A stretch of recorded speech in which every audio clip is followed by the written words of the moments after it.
રામેશ્વરમમાં પ્રધાનમંત્રી મોદી સંબોધન કરી રહ્યા છે. સીધા જોઈએ. கடந்த ஓராண்டிலே மீட்டு கொண்டு வரப்பட்டிருக்கின்றார்கள். உங்களுக்கெல்லாம் நன்கு நினைவிருக்கலாம், சில காலம் முன்பாக தூக்கு மேடையை முத்தமிட அவர்கள் போடப்பட வேண்டிய அந்த காலகட்டத்தில் நம்முடைய மீனவர்களை இலங்கையிலிருந்து நம்முடைய மத்திய அரசு மீட்டு கொண்டு வந்திருக்கிறது. साथियों, आज दुनिया में भारत के प्रति आकर्षण बढ़ा है. लोग भारत को जानना चाहते हैं, भारत को समझना चाहते हैं.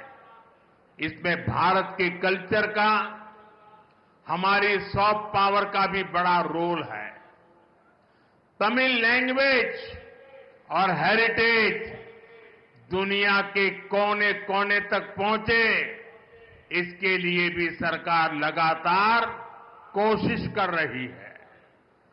நண்பர்களே, இன்று உலகில் பாரதம் அனைவரையும் ஈர்க்கும் மையமாக மாறியிருக்கிறது. மக்கள் பாரதம் பற்றி தெரிந்து கொள்ள ஆசைப்படுகிறார்கள், புரிந்து கொள்ள விழைகிறார்கள். இதிலே பாரதத்தின் கலாச்சாரம், நம்முடைய மென் சக்திக்கு மிகப்பெரிய பங்கு இருக்கின்றது. தமிழ் மொழி மற்றும் மரபு உலகின் அனைத்து இடங்களுக்கும் சென்று சேர வேண்டும். இதற்காக அரசாங்கம் தொடர்ந்து முயற்சிகளை மேற்கொண்டு வருகின்றது. मैं तो कभी कभी हैरान हो जाता हूं, तमिलनाडु के कुछ नेताओं की चिट्ठियां जब मेरे पास आती हैं, कभी भी कोई नेता तमिल भाषी में सिग्नेचर नहीं करता है. अरे तमिल का गौरव हो, मैं सबसे कहूंगा कम से कम तमिल भाषा में अपनी सिग्नेचर तो करो.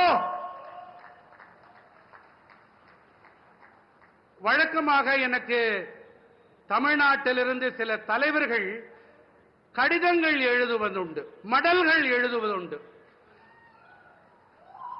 அந்த கடிதங்களிலே எனக்கு மிகப்பெரிய ஆச்சரியத்தை ஏற்படுத்தக்கூடிய விஷயம் என்னவென்றால், கடிதம் என்னமோ ஆங்கிலத்திலே இருக்கிறது,